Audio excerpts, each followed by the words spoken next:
Well, good morning. Already over here in the feed shed. Looking at my skeleton of a tree there. That was a standing dead tree that was over amongst the little bush around the house here. So we cut that down. We're going to split that up here maybe today, tomorrow, once it warms up a little bit. It's minus 12 right now. I've got the glow plugs running on this guy for the last minute and a half here. Should start. It hasn't been plugged in though.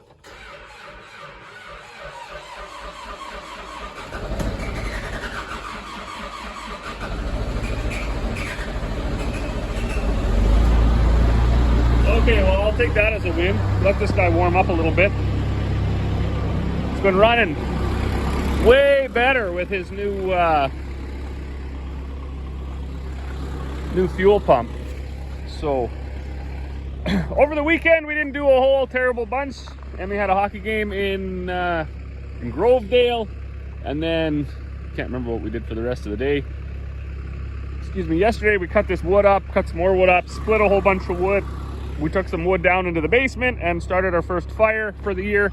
It's kind of crazy to start a fire when it's +3 outside, but kids wanted to have a fire. So today we gotta get back at it. It's been a nice little break of making bags. So November was just crazy. Probably one of the craziest months we've had. And now, and understandably, like everybody got a couple of bags, so they should have been good for a while. And now, coming into December, we've slowed up a little bit, which has been a much needed break for me because I've been able to do some other things, work around in the shop a little bit, and even just kind of try to line up some stuff for going forward, some maintenance things and some materials for some other projects and stuff. I had ran down last week and got another load of totes. So what I'm going to do here, first thing, I'm going to fire up my pump. I'm going to pump up the last little bit of molasses in these tanks because there's a truck coming today, and I want the tanks empty when it gets here, so I don't have to get too involved here and try to make room, right? I'm going to have a couple totes sitting here because he's bringing 16 tons of 28, and I can only fit 12 ton in a tank. I don't want to take up 2 tanks, so we'll do that. But first things, we got to get everything set up. We got to get this pump out of the way, got to get this tote out of the way, bring a few more totes over, get them weighed up, and go from there. Well, it's not much fun outside. It's actually quite cold. Unfortunately for me, so that telehandler fired right up. I think I videoed that, but it stalled on me twice. So in the picture I had taken, I don't know if I ever put it on here. I'll see if I can find it and put it on here.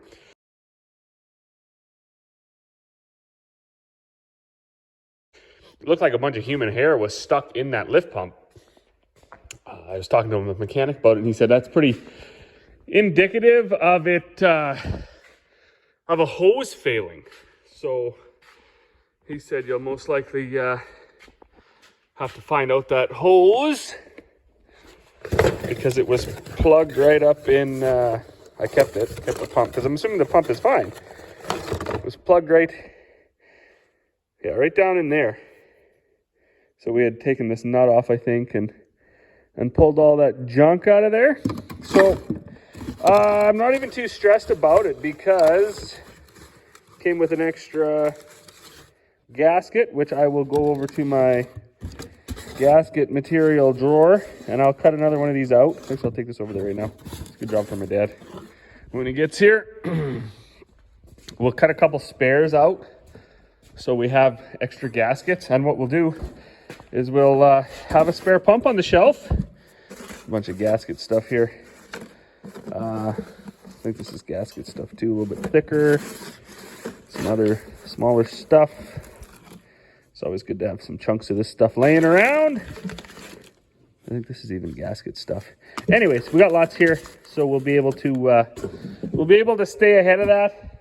It wasn't really fun to change, but I mean, it's just like anything else. It's a job. So we'll. I'm waiting for that truck to come. I just filled up all my. Oh, that's cool. Just filled up the totes. So I got a few full ones sitting there, and I got some empty ones sitting there, and tanks are empty. So when the truck gets here, we'll be able to stress-free unload him, hopefully, knock on wood. Come in here, cat. But for now, I'm going to take a stab at this trailer. So Dad was working on this on Friday, Saturday, whatever, I think Saturday, before he went in. We got some busted wires down there, but in order to get to them, we got to take this whole shroud off. So we'll get going at that and see where we land. Oh, well, I was really wrapping my head on this one. Seemed like all we did was unhook everything, fix those broken wires, and plug them back in. And it seemed like everything was like always on instead of like normally on instead of normally off for these switches.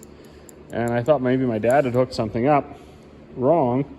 But actually when I got looking, I broke the pin off. So I was hooking it up to the other side. I'm not exactly sure what all this solder nonsense is right here. Pretty gross anyways. But anyways, I ordered these switches, not too big of a deal. $100 on Amazon it looks like for a set, 5 switches, or like $5 a piece directly from the place, and I need 2, so we're gonna go. I ordered 6 of them because these are the same style switches we use for our auger, so when the grain hits there, the light turns on. So I could build one of those, and I might even set it up for my seed cleaner to have this kick on and off instead of just running full or running all the time. But we'll see how that goes. $5, I can goof around with it a little bit. Oh, well, good morning. Rolled over to another day here. Yesterday, I don't know, we're back to that telehandler. So fired right up this morning, or yesterday morning, I guess. No, I wasn't plugged in. It was about minus 12 or 13, but a minute and a half with the glow plug, so fired right up. So that was a win. But then it got a little sluggish on me and stalled once. And when I went up to the bin yard, it was the same thing. By the time I got to the top of the road, almost like it had run out of fuel. So I was like, "Ooh, I wonder if we're going down that same road. Maybe we got something plugged in that fuel pump." So I am going to check that. But a strange thing, when I fired it up a couple of times, not every time, but a couple of times throughout the day, it would like rev right up, you know, maybe 2800 RPM just for a second, and then it would be good again. So that's sort of terrifying. You don't know if things are going to blow up or what's going to happen there. So Dad and I put it back in the shop. Oh, my lid fell off my coffee. I guess I didn't need any coffee anyways. Okay, well, that's a good start. That's a good start. Get out of here, dog. It's not a dog's fault and a cat's fault. Okay, so now I got no coffee. There's this morning's coffee. Okay, so we had it parked in here, and I was actually working away on my pump because this wire here had fallen off. So it was hard to get it to shut off. You had to arc it out, and also that shaft seal is leaking. That's why the molasses is draining out of the pump. So we'll have to, I don't know, where's it coming from? Oh, it's just coming out of there now. Oh boy, look at that. Oh man, this morning is not going so well. Anyway, so you can see there's a pile of diesel fuel under here. I don't think it's going into the oil because the oil hasn't gone up at all. Doesn't smell like diesel. It's also not burning any coolant. So there's just a leaking line, I think. But let me get a light. Okay, so there is this line that comes out of this filter housing right here, this guy, and it runs around, and it runs into right here, and I'm not really sure what the purpose of that is, but I have a feeling that's where some of my leak is coming from. Seems to be running down onto the turbo, and I was wondering if that was actually what was causing it to rev up was the turbo was actually sucking in some raw fuel. For right now, I'm gonna just start it and see what happens. Let me know your thoughts.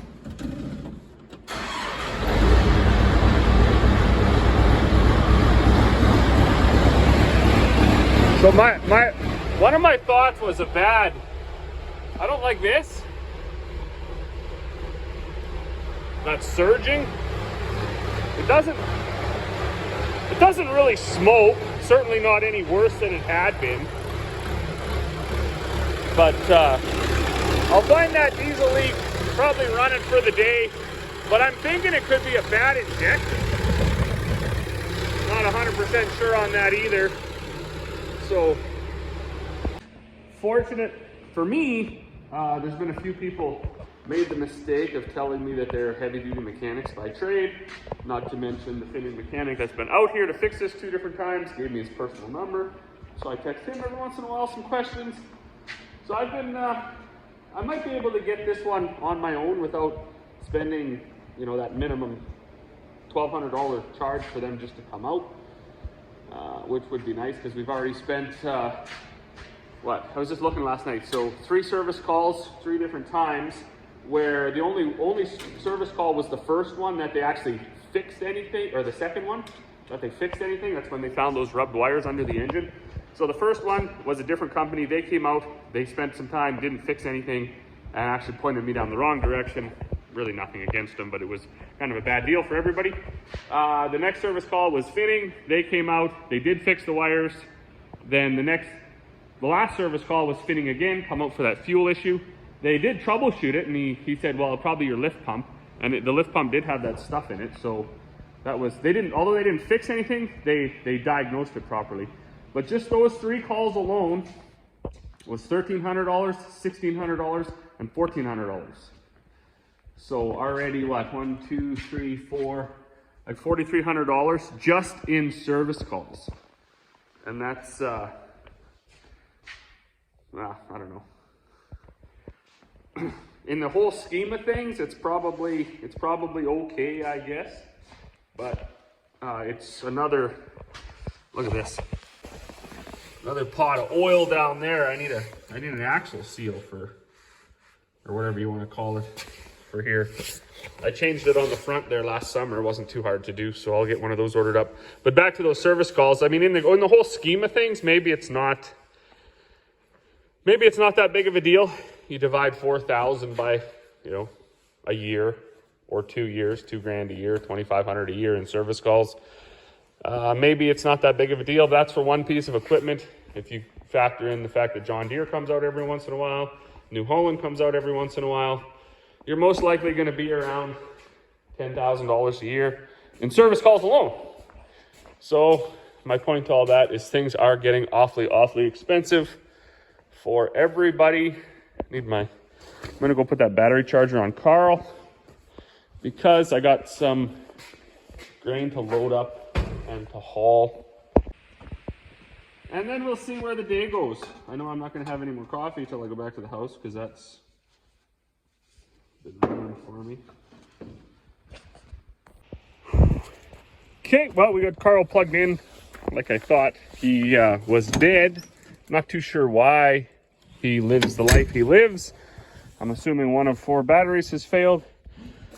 Also, once we get this load hauled, what we got to do, we got to get Carl into the shop because these junky wires and lights, they all like rattled off over harvest.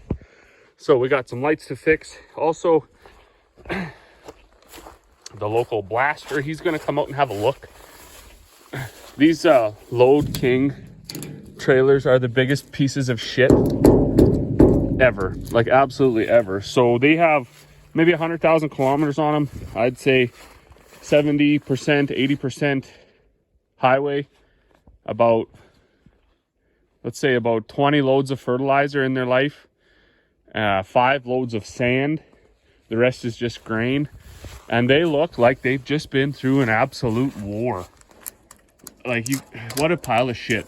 Anyways, I don't recommend Load King, although when we look at the forums and stuff for other trailers, most people hate their trailers. no matter if they're aluminum or what brand they are. So, but for now, let's get back in the shop, find some coveralls, get under there, find out if we can find out where that leak is coming from, or what's going on. Well, this screen was undeniably plugged, so I got that blown out. I'm gonna find a vice grip, pinch the hose off, blow back through that side, this side, that side, every side. Try to blow some of these hoses out. I'm a little bit concerned at how this got plugged because it's got to go through this filter first. It's like this filter, then from the pump, I guess, up to here. And then this one after. This line comes from the pump, I think, this one. So into here. And then out of there, I guess, into this injection pump. So these I just changed in October. It's only December. Been given a little bit more intense oil changes than what would normally be required, just because of the life it lived. But I'm a bit concerned if something made it through and got into an injector or something. I don't know how that works. I think if it did, the injector would just blow it right out, or it wouldn't run at all. So the best we can do, though, is hook it back up and run it for the day and just see where we end up. Okay, well, now that I got the one big fly wing out of the hose and all the stuff cleaned out of the filter, I'm gonna fire this up. I don't really expect much for success. Got a little extra diesel spilt there now. So way up there, I don't know if you can see the turbo or not. There's actually drips coming off of the turbo. Now, why would you get fuel into your turbo? I don't know. I have no idea. That's where you need to be a mechanic to know these things. And I'm not. I don't know if it's possible. Like I said, there was that one line that ran over towards the intake, I thought, but maybe it didn't. So anyways, I'll see if I can put my phone down here, fire it up, see if it just blows up or if it goes, or what's the scoop.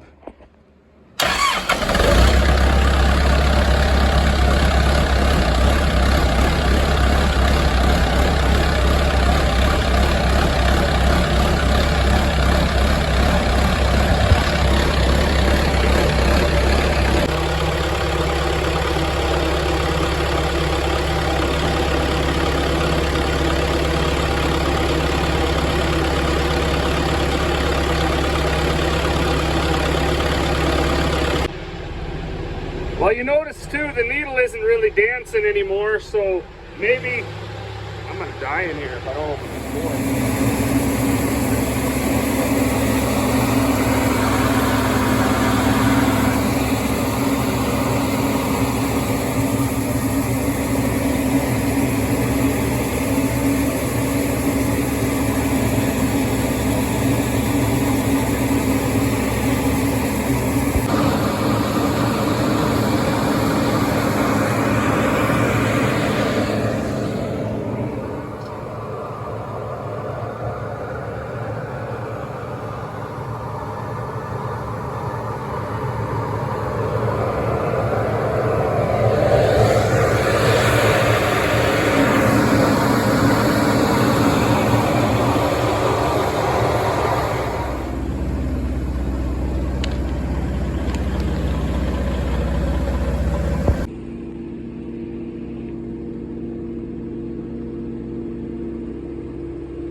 Well, good morning. You know what a guy almost needs? Is a yard light up at the bins. Because we spend most of our grain hauling season in, like, I don't know, so it's 16 hours of darkness, as you can tell by right now. So we did load up Carl yesterday, and I'm gonna run it over to the neighbor today, get it unloaded. Gonna feed some cows and some calves. First thing we gotta do is get it started though. Check some oils, check some coolants. Just getting to Carl now, so that's how dark it is. All right, well, nice thing about this winter with no snow and lows of -2, Carl fires right up, don't have to shovel them off. So let them air up here, let them warm up, and then I'll head over, get a weight, and then go to the neighbors. Holy smokes, the day is gone. It's already 4 o'clock, and what a beautiful day it's been. 8 degrees, I think we hit for a high, and I don't have gloves on. December 13th, no gloves. It's like my hands are warm, they're sweating. What an amazing time to be alive. I was told 1998 was the last time we had no snow at Christmas, and that's possible. I vaguely remember it. Of course, I don't remember the ins and outs. Like, I don't remember how warm it was that day. I just remember that we did have a Christmas in my life where we had no snow. I was also watching the news this morning, looking at their historical numbers for temperature. And I think I got this right, but 1880, it was 11 degrees today. Well, like on this day in 1880. And I think it was 1917, it was -42. So that was the highs and the lows. So for 150 years, we're kind of, I guess, acceptable, I suppose. So there's definitely got, the whole climate issue and discussion and everything. But when you see stuff like that on the news, and in the last 150 years we've seen this before, and we've had extremes of +11 to -42. That's pretty neat, anyways. But they're tracking stuff like that. So I'm quite enjoying it. I'll be selfish to say it. Quite enjoying the nice warm winter, the El Nino, I believe. The effects, if that happened a whole bunch more in my life, I'd be okay with that, because we've saved a fortune on diesel fuel for the tractors, power plugging the tractors in. We saved a fortune on ether, engine ether. Just haven't needed it. It's been amazing. Well, I gotta get to this. I got one more bag to make, and then we're gonna start filling these bins down here. So that's it for the day. As always, thanks for watching, and we'll see you all on the next one.